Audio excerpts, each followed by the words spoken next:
So thank you everybody for coming today. Welcome to Lansing Community Library. I am Terry Wadalevich, one of the librarians at the library. Today we are so pleased to welcome Beverly Olson Bowler for her presentation, William Allen White and the KKK in Kansas, A Real American Ghost Hunting. Our program is brought to us by the Humanities Council, an independent nonprofit spearheading a movement of ideas to empower the people of Kansas to strengthen their communities and our democracy. So we all may enjoy the program. Please take a moment to turn off or silence any cell phones. Beverly is an author, educator, librarian, and chair of the William Allen White Children's Book Awards Selection Committee in Emporia.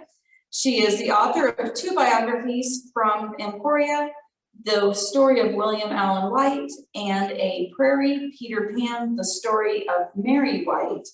Both of her published biographies were named Kansas Notable Books. Beverly joined the Humanities Kansas Speakers Bureau in 2018. Please welcome Beverly Olson Bowler. And just a side note, the books are here for her. Yes, they're here for you to purchase today, but they're also available at our library. So take it away. Thank you. I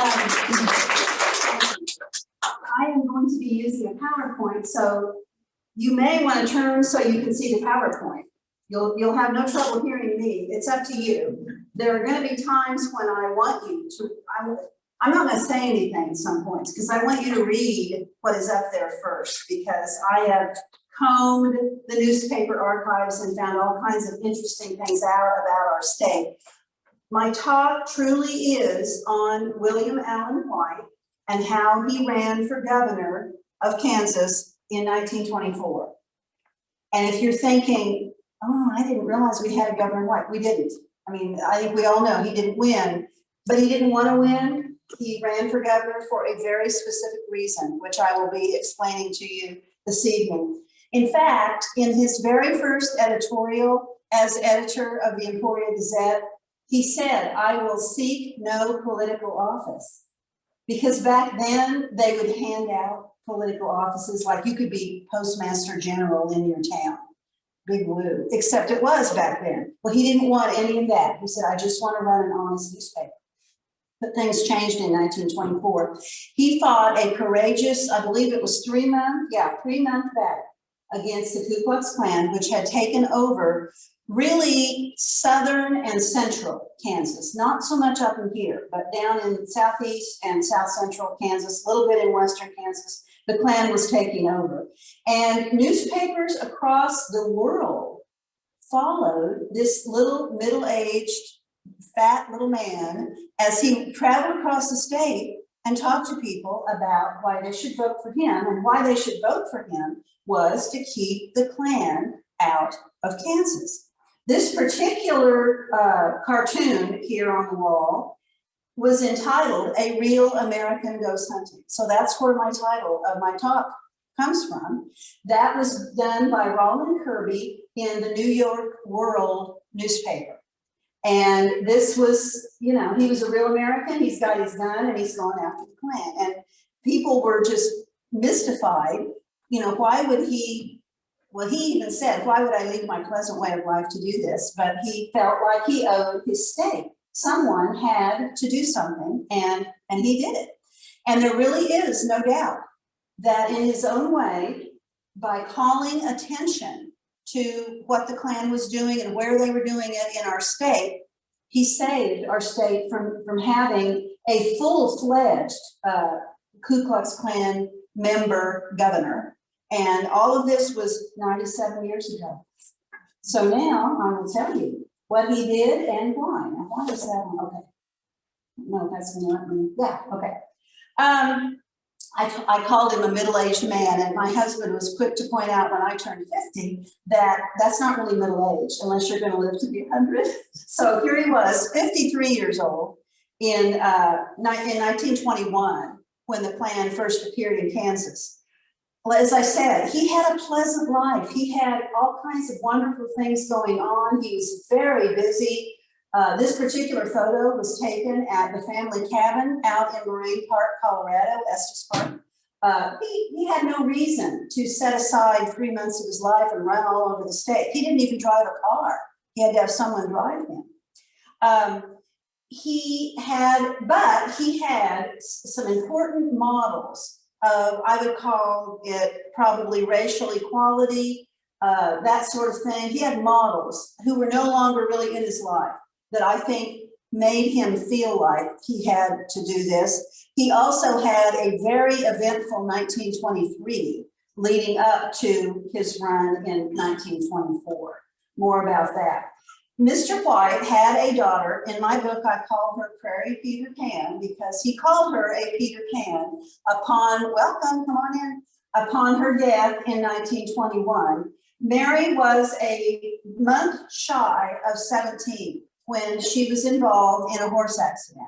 Now, everyone in town knew Mary. She rode her horse everywhere. She gave horseback rides and was so friendly to everyone. But a very freak accident took her life in the spring of 1921. And one of her last efforts at Emporia High School was to set up back then they called it a lounge, a place you could go and between classes, fix your hair.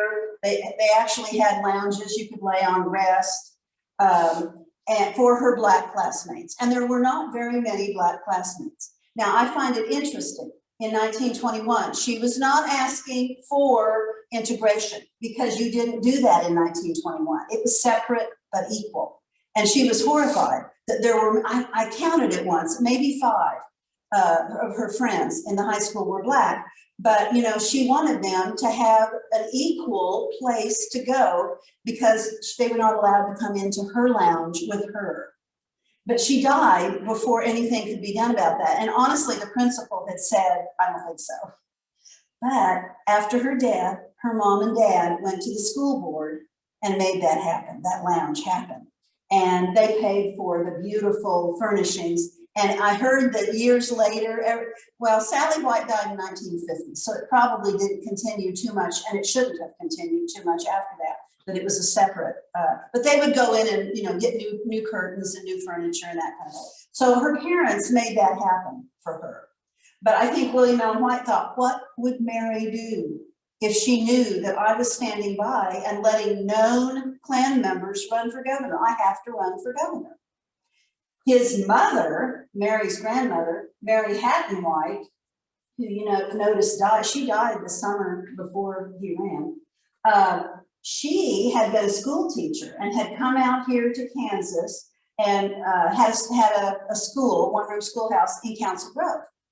And she let anybody come to the school. Anybody that wanted to come learn, she was more than happy to have them. She really didn't think much about Black kids, Hispanic kids, whoever wanted to come. She let them in, but not everybody in town agreed with that. And she eventually lost her job because people complained about, well, you know, that Hatton woman is letting those kids in there. We don't want them and we don't want her. She lost her job, but with the help of a decent attorney in town, her job was reinstated. But by then she had moved on. She had met Mr. White, gotten married, and within a year had Will. So with those two people as models, I really think that was one of the main things that was getting Mr. White to think about leaving his pleasant way of life and running for governor. I mentioned that he had had a very exciting 1923. He won a Pulitzer Prize for journalism that year. And it was for his editorial about free speech called To an Anxious Friend. There's no way you can read it from where you're sitting, but it's out there on the web. Mr. White often would recycle stuff. He would write a letter to someone and go, oh, I like that. Yeah, I'm going to use that in an editorial. Or he would write an editorial and then use parts of it in letters because he responded to all the letters. This actually did start out as a letter to an anxious friend who was worried about free speech, and White was reassuring him. And then he made it into this editorial, which won the Pulitzer Prize. So like I said, he had plenty on his plate, really by 1924, he was still reeling from the death of his daughter and his mother. His mother, according to the newspaper, did not even know that Mary had died. So she was not totally with the family anymore. But she still lived right next door to Mr. White, and it had to have been as difficult as when any of us lose a parent. So he was dealing with all of that in 1924 when all this started. And all this started in 1921. Here's a quote. Now this is used in a letter, but he also put it in an editorial. But yeah, and then bottom right is organizers for the Ku Klux Klan are in the central and southern parts of Kansas, according to information received by Governor Allen today. So in 1921, we know they were out and about, and they would send people into communities and try to get people to join. And that's what this editorial, I won't read all of it to you, but this editorial in September of 1921, Mr. White was saying, you know, I'm so proud of Emporia. He said, it is the everlasting credit of Emporia. The organizer found no suckers here. You know, nobody would pay the $10 because you did. You had to pay $10 to get your robe and your membership card. And he was so proud in 1921 that there was no one there. And no one there that would join. However, he then had to acknowledge, not too much longer after that, that the KKK is in this community. He said it is a menace to peace and decent neighborly living. And if we find out who is the imperial wizard in Emporia, we shall guy the life out of him. He is a joke, you may be sure. And that was kind of the attitude that Mr. White took. He told people, I'm laughing the Klan out of Kansas by calling them a joke and talking about their white nightgowns and things like that. So within about a month, the Klan was getting membership in Emporia, and Mr. White was forced to deal with it in his paper. Now, as I said, the Klan they would send people out ahead to try to get people to join. They would also advertise in the paper, which Mr. White did not do, but you know, come and learn about us. We're a benevolent organization. We like to help people. We love everyone. You can read their tenets there. They uphold the Constitution of the United States, blah, blah, blah. And so people would go to these talks, and these cards would be given to them. And then they would return the card back, and then they would, I'm sure, be contacted with more information about joining. Although notice at the top, your friends state you are a native-born American citizen. So I'm sure they didn't let just anybody in the door. I also find it real interesting, they wanted to know your occupation. My grandfather was a young dentist in Harvey County, Kansas. And he went to one of these meetings based on a newspaper article. He truly did not know what the Klan was. And for all I know, I looked and looked and I was never able to find an ad. I don't know how he heard about it. He didn't stay very long at all. And he thought, no, this is not a benevolent organization and this is not the way I believe. So he didn't stay. But I think they wanted people like him. They wanted doctors and lawyers and people like, they wanted people that they could use for their own devices, I think. Also, you know, the Klan has been around for a very long time. I'm no expert on it. But something that was new, or maybe it was more put to the front in 1924, was the limitation of foreign immigration.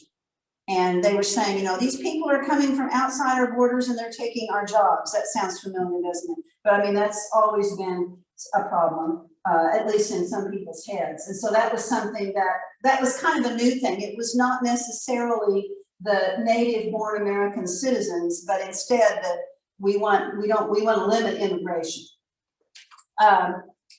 Now, here's something interesting. When I do talks, whatever town I'm in, I like to do a little research and find out when the Klan appeared in that town. When I researched in newspaper archives for Lansing and Leavenworth, I tried both, and the Klan, I got no hits. And I thought, well, that's interesting. But I did have this because I spoke in Olathe a year or so ago. The Klan showed up in Shawnee in 1922, and that's about a year. They were moving north, and this article is all about that. And also by 1924, this is also Olathe, but they were outdoors. I mean, they wanted everyone to see them. So they evidently felt firmly entrenched in this part of the state by 1924. And it says many autos from Olathe drove to the top of the hill to witness the huge cross that was erected for a special occasion. So, you know, they were probably pretty firmly entrenched by the time Mr. White ran for governor. This kind of made me feel a little bit better. I found this article from the McLouth Times, and it says there not being any Klan in this county and no Klansmen as far as we know, but a friend in the Western County shared information. This was a really long article. It went on for many columns, and it told everything about the Klan. And the idea was that, you know, we don't have any Klan up here in McLouth and in this area, so we want you to learn about it. And I thought, that was kind of a fine line there. To me, it was almost more like, we think you ought to join, and here's more about it. Now, what I find real interesting, look right here, it says they're incorporated. And that's going to come back to bite them within the year. Well, no, this was 1922, within 3 years. The idea that the Klan is incorporated and has a charter to be able to do business in Kansas. That's going to come back. But I've seen that in more than one newspaper article, that they're incorporated. Another thing you hear a lot, or I see a lot when I'm looking at the old newspaper articles, they want to be seen as a benevolent and charitable organization. These kind of newspaper articles are in all of the papers where the Klan was active. And these are from up in this part of the state. Here they are at a Boy Scouts meeting and in Shawnee. And then here they are, and I'm not sure where the Holiday Sunday School, is Holiday a little tiny town? I don't know Holiday, I should have looked it up. And these were both in the Olathe paper. And yeah, they would come into a meeting, including a church. They would come to a church and walk up the aisle and give money. And oftentimes they would have on their full regalia because they wanted everyone to, well, they didn't want anyone to know who they were personally, but they wanted to know, we're the Klan and we're giving you $40 or $63.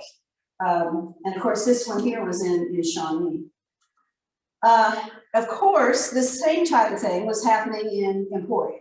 And here's an article from the Emporia Gazette that same year, 1922. And this is a gentleman who, I must admit, they were quite liberal in giving him $51.60. They must have taken up a collection. And, you know, may God bless the Ku Klux Klan and people who praise them for the good things they're doing. This is exactly what the Klan wanted. They want to be portrayed as benevolent and charitable. And that will come back to get them too. Here's my favorite. Now this one, oddly enough, this is 1924, but if you look, it's right before Christmas. The election, the gubernatorial election was held in November. So this is after the election. But yeah, Ku Klux Klan Santa. And children, adults will not be admitted. I mean, this would never fly nowadays. Colored children as well as white invited, yeah, sure. I mean, it's just one of the weirdest things I've ever seen. But further proof that they were going out to be seen as charitable, as helping, as loving everyone. They were so benevolent. But I thought that was kind of interesting that that's after the election, and they feel free to continue with their activities.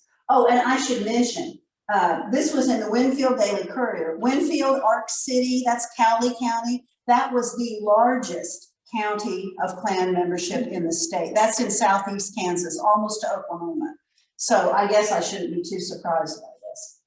We've mentioned his name, Henry Allen, or Governor Allen. Henry was a very good friend of William Allen White. He owned the Wichita Beacon newspaper, so the two men had a lot in common. But Mr. Allen was Kansas governor leading up to the election that Mr. White ran in. And he was already sharing with Mr. White and other newspaper editors that, you know, we got to put stop to this. The Klan is going to run over our state if we don't stop. And he was always looking for, you know, what can we legally do to limit their rights in our state. And really, he laid the groundwork for what William Allen White was able to do in 1924. Here is a newspaper article from 1921. He was in the middle of his time as governor, and Governor Allen is saying toward the bottom there, the governor said there is no Kansas statute which would prevent organization of the order. So, I mean, he was really looking for legal ways to stop the Klan. Things got a little hairier within a year. Here's 1922. The Klan was planning a parade in Ark City, and they ended up canceling it because of this. The Ku Klux Klan are to be treated as bandits, and that was an edict that Governor Allen sent down. Troops were allowed to stop if there were a report of Klan activities. What he was, it's kind of funny now in modern times, he said, if you see anybody wearing a mask, they're committing a crime. And who would wear a mask in 1922 except the Klan or Halloween? But yeah, and the other thing he was really watching for was any violence, because he already wondered, they say they're incorporated, are they really? They say they're benevolent, are they really?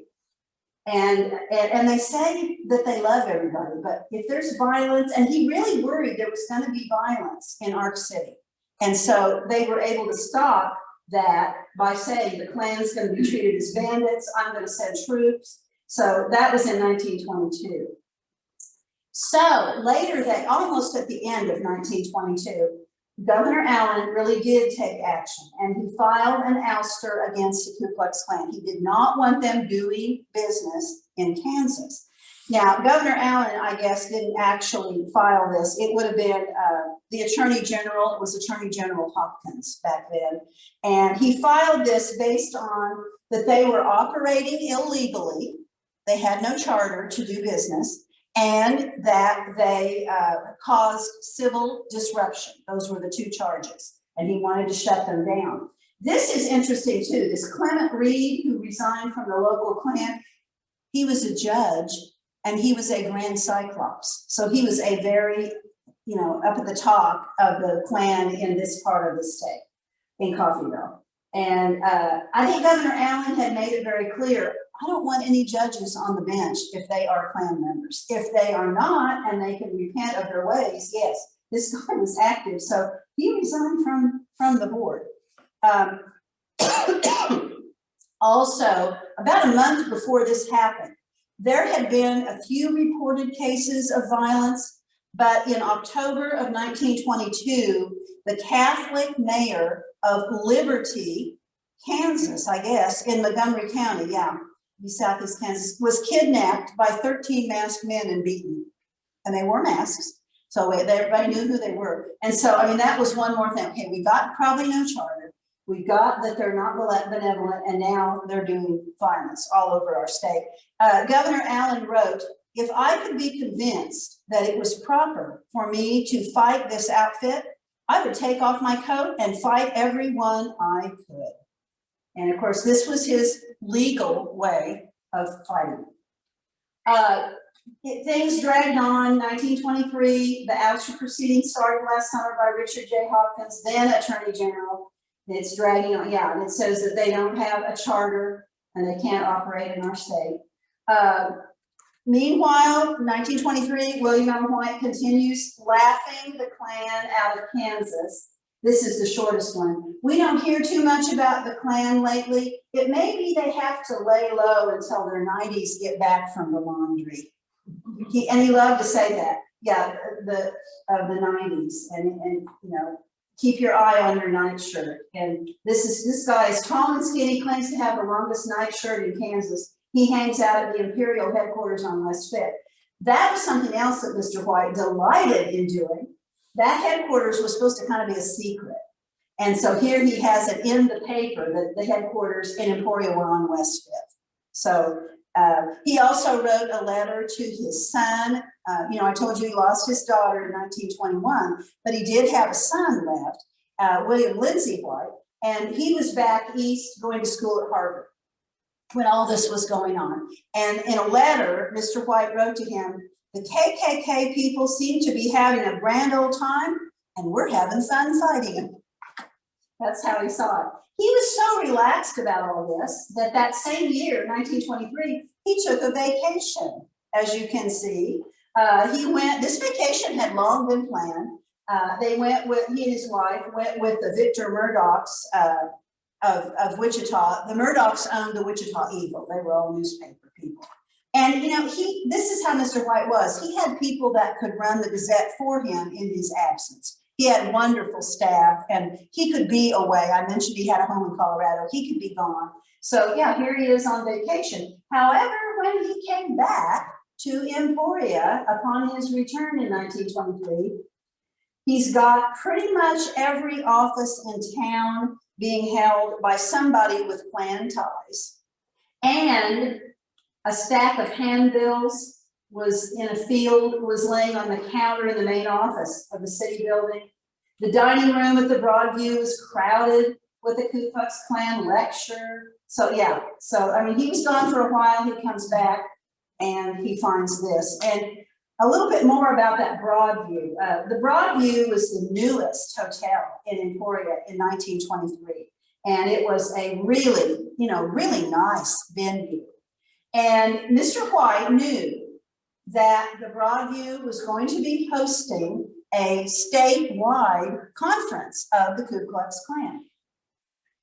He got the idea that, well, I'm just going to put all their names in the paper. Because back then, you were all too young, but when I was little, there was a kind of a society column, and they would put just crazy things in there sometimes, but everybody wanted their name in the paper. So Mr. White said, well, I'm going to give their name in the paper. Well, they're supposed to be a secret organization. So according to his then managing editor, who actually wrote a book, and this is in his book, Frank Clough, he said that Mr. White sent him across the street to the Broadview to get a copy of the hotel register, and they refused.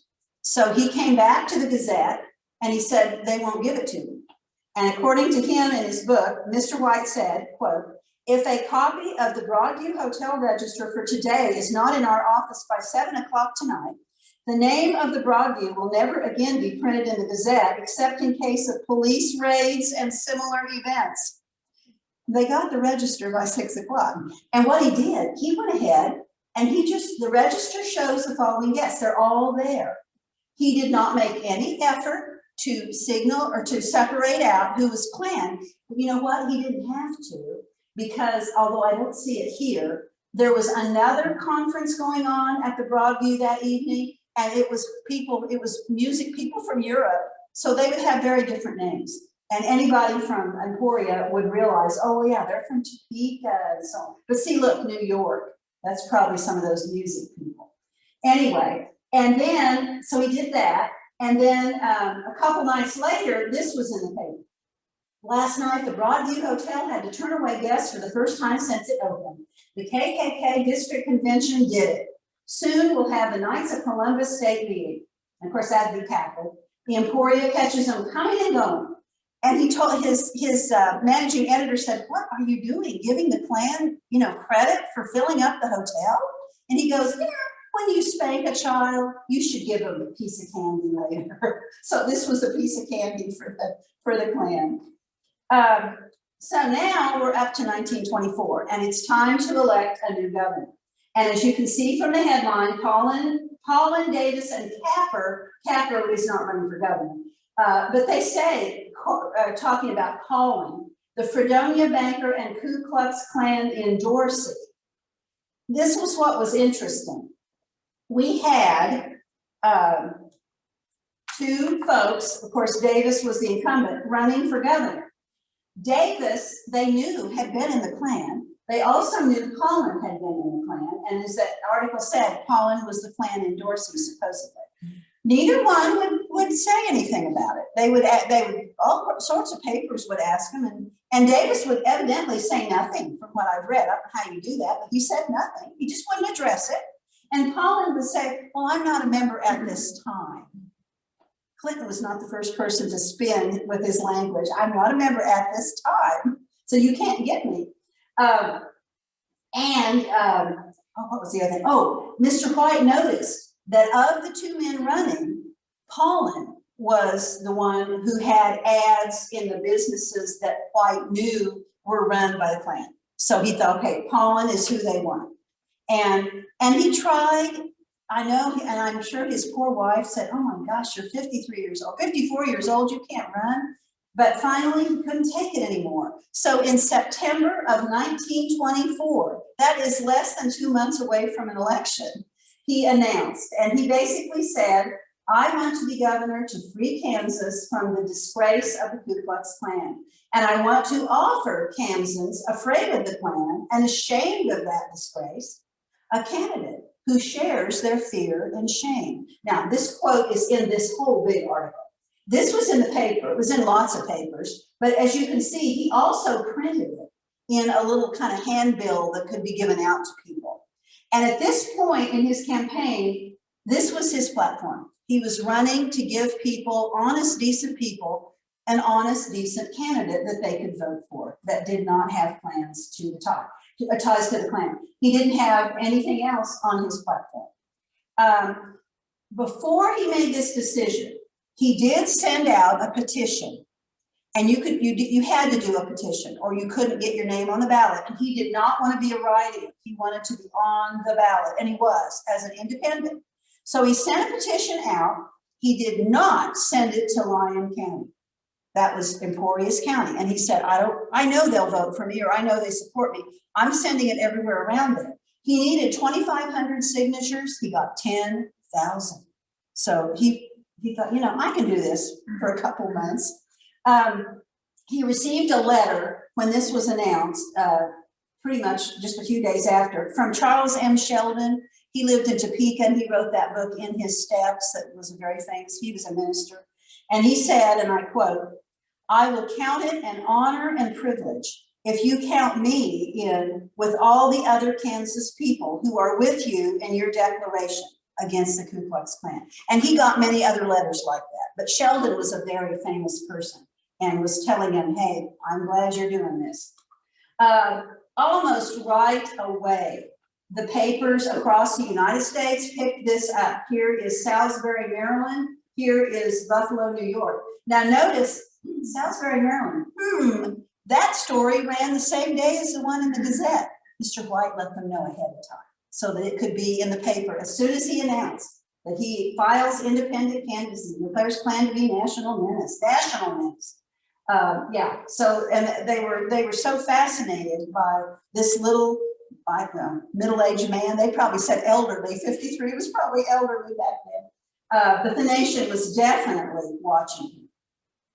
Mr. White started out visiting different towns, and he went to towns where he thought he would have the most influence. His first speech, it says here Monday night, was Cottonwood Falls.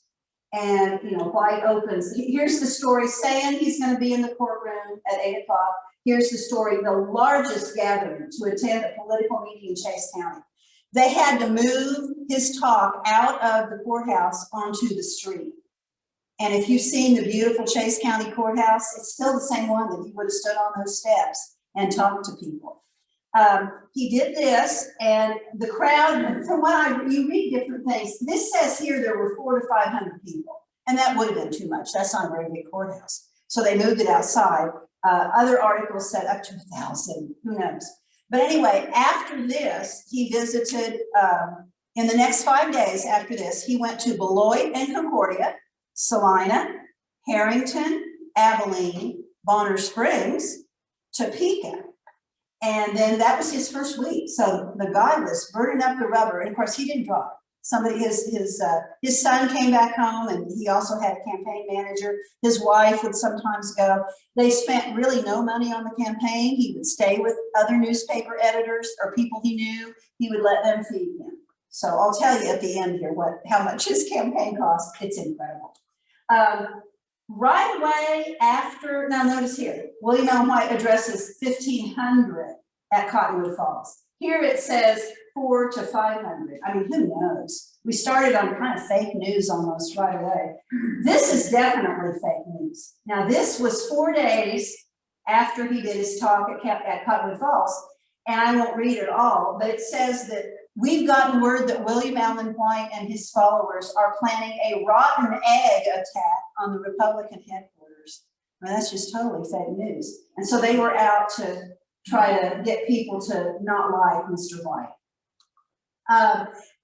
Some of the places he went really went all out. See, here he is speaking at the Brown Grand Auditorium in Concordia.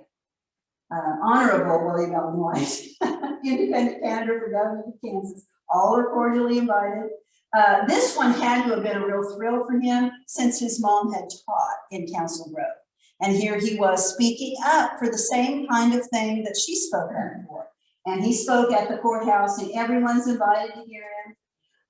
Here's some others. He went all over the place. Notice this one was republished in Harrisburg, Pennsylvania. A large number of voters went to McPherson Friday evening to hear William Allen White. And in this respect, as in everything else, some were pleased while others were not. Now, interesting reporting for back then. Here he is in Marysville. Now he's up north, if he's in Marysville. And if there was any doubt that the nation was watching, in about a month before the election, he's on the cover of Time magazine. So Mr. White from Kansas was being watched all over, really all over the world. Most coverage mentions the large audience, and here they use the word enthusiastic, one of the largest crowds ever assembled. I've heard you hear that a lot. The crowd received him well, frequently applauded his remarks. Something important that William Allen White did, and this was no accident, when he spoke, and I don't know because there's no texts of what he said, and no recordings, of course. So I don't know if he did this from his very first speech, but boy, by this point, he was telling people, don't just vote for me. You need to also vote. We need, Attorney General Hopkins needs his job back. Because, you know, he was the one that said they don't have a charter, they can't practice in Kansas. So he asked people to vote for Attorney General, who did I say? It's Griffith, not Hopkins, it's Griffith. And also Secretary of State, Frank Ryan, and State Superintendent of Public Instruction, Jess Miley, because they were all anti-Klan. And so he said, now be sure, write that down, be sure and vote for those people and also vote for me. Very interesting, about midway through October, Mr. White suddenly comes up with a platform. And I told you when he first announced, his platform was, I don't want the Klan, we got to get rid of it. But all of a sudden, mid-October, he's got a platform. And this particular handbill came out in the Council Grove paper. I know they had them plastered all around. Shall the Ku Klux Klan be named the next governor of Kansas?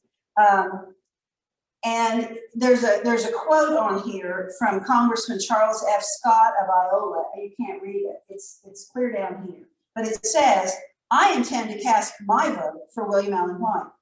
If Ben Paulin should be elected, the fiery crosses would burn from one end of the state to the other, heralding not a Republican victory, but a KKK one. And he says Republican, that's what Paulin was, so it's kind of interesting. I thought you might want to see what his platform was. And like I said, this was announced midway through October.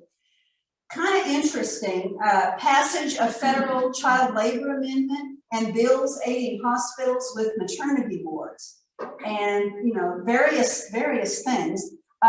Also, he sometimes, and I did read this in a newspaper article, he would sometimes, and I love this idea, he would tell them, if I'm governor, I'm going to make sure that every board in Kansas that has to do with women's welfare will have a woman on it.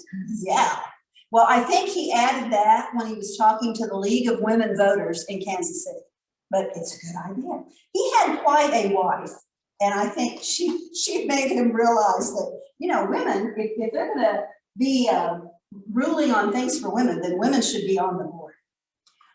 There are very few photos of Mr. White. When I wrote my first book, which is a biography of William Allen White, I told my editor, who worked for the Kansas City Star at the time, they published it. They're out of business with the book publishing, but they published it. And I said, oh man, I wish we had a picture of him, you know, giving one of his speeches or something. And yeah, you know, that's too bad. But when I looked at the proofs of the book, he was sitting there watching me. And I got to the chapter which talks about this. And I went, oh, I almost cried. I said, where did you get this? He said it was in the archives of the Star. And this picture was also there. This is not my book, but I'm sure this is the League of Women Voters group that he talked to. And, you know, the Star would have been there and would have taken a picture of it too. I love it. I love this picture. I mean, it looks like he's on somebody's back porch, just talking to whoever will show up. That poor little boy had to go. Looks like they maybe got a flag there. Anyway, now I promised you I would tell you the whole scoop on his campaign. In his 6 weeks that he was running for governor, he traveled 2,783 miles. And keep in mind, he did not drive, so somebody else drove him around. He gave 104 speeches between September and November, and it was September 20th, it was late. He had, this is my favorite, $474.60 in campaign expenses. He kept track of it. He took $25 out of the bank every Monday, and that's what he used. I'm sure they mainly bought gas because he stayed with people. And his campaign staff was his son Bill, who come home from Harvard, his Gazette office manager, and then this M.F. Amrine. He was the one who set up the speaking engagements for him. One of my favorite lines, I did put this in my book. Ann O'Hare McCormick came out here from New York. She worked for the New York Times. And she put in her article about him that he was, quote, a stout little Don Quixote riding a Ford and chuckling as he went, tilting at windmills. But there he is. And that's the car that evidently he went, and he wore that hat. He had another hat he liked too. Now, the election drew near. This is November 3rd, Monday evening. It's the night before the election.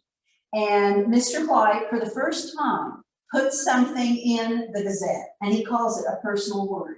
And it is, he says, I have not bothered the home folks with this campaign. They know me. They've made their minds up from data about me. They should have been 30 years in collecting. Nothing I can say now would change their opinion.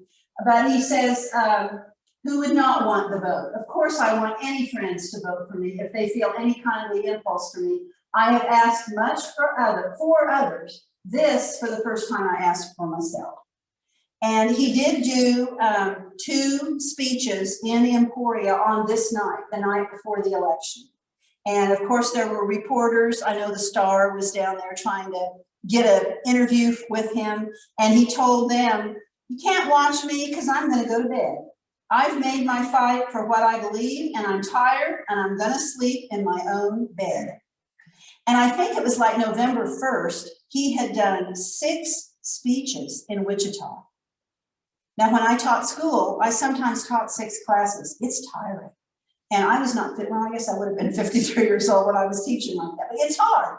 And so, yeah, he was ready to sleep in his own bed. And he was kind of saying, I'm not going to stay up and watch any returns come in or anything. And honestly, he knew that he was not going to win.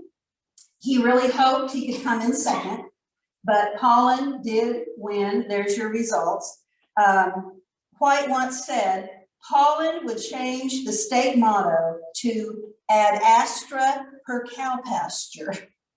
Now he had to live with the results. However, the results were tempered by the fact that those other people that White asked everybody to vote for were reelected. So this campaign, or this whole thing, see the Attorney General, and he's now the good guy, Griffith. So now the charter was not granted to the Klan. ruled that it is not a charitable or benevolent organization. They also proved they didn't have a charter, and they were going around saying, yeah, we're incorporated, we can practice business. No, you can't. And now they're not going to get a charter. And here's the thing. Kansas was the first state in the United States to do this. And this drove the Klan out. It drove them underground, because they're still around, I'm sure. But I mean, it made them so they did not have the hold they had before Mr. White ran. Mr. White put a spotlight on them, and then it was followed up with this. Now, this is July 3rd, 1925. And people have asked me this. Governor Pollen went along with this. He honestly was a pretty good governor. I think Mr. White put a spotlight on him a little bit too, but he made no objection. He let the law run its course. And here's one thing it did. Now, okay, this was July 3rd. This was in the Wetmore Spectator the same day. So the Klan was still practicing. Of course, it had just been announced they could no longer, be out in the open like this. I've had people that went, oh my gosh, lunch served by the Methodist ladies. Well, they were said to be a benevolent organization. So it took a while for the Klan to really leave our state, to the point where they're not in the paper. White's last word to the Klan in his own paper, and by the way, he never capitalized Klan. He would always use a small k. That's why I did that. But May 5th, 1926, and he mentions the night shirts. But then, this last paragraph, the Klexers in Kansas are as dejected and sad as last year's bird nest, afflicted with general disability, dizziness on going upstairs, and general aversion to female society. So he's saying that, they're done. We're done with them. And he never did do any more editorials about them. Now, William Allen White's wife kept a scrapbook, which I was able to look through. And she had this picture, and on the back of this picture in his own handwriting, he says, this is the hat I wore when we were running the Klan out of Kansas when I ran for governor. So if we ever needed to know for sure that that was his goal, here, it's hard to read, but that's what he says. And he wrote, this is on the back of that picture in that scrapbook. Something else in that scrapbook that I thought was amazing, and I think he did too, because he had it in the scrapbook. This is a letter that's dated the last day of the year 1924 from the sitting president, Calvin Coolidge. And the main thing he says is he wants to thank Mr. White for his, quote, notable service to our country. He doesn't come out and say, thank you for running for governor and getting the Klan out, notable service, but look what Mr. White has written. He says this was written right after my campaign against the Ku Klux Klan.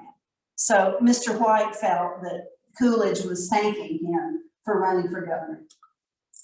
And if we had any doubt about Mr. White's intentions, this letter was sent to Senator Charles Curtis, who was a good friend. He later became Vice President Curtis.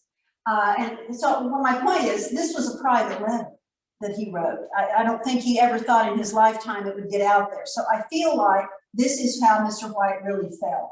He said, I hardly need to tell you, Charlie, that I didn't want to be governor, and I didn't expect to be at any stage of the campaign. I don't want any political office, elective or appointed. I just want my freedom, such as it is. And of course, with the Klan out of Kansas, he does. A lot of people have their freedom.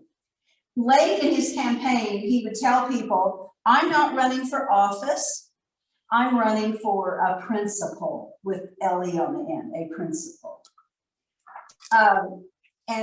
My background's not showing up. I have the cartoon in the background of this. Use your imagination. He's running the Klan out of Kansas.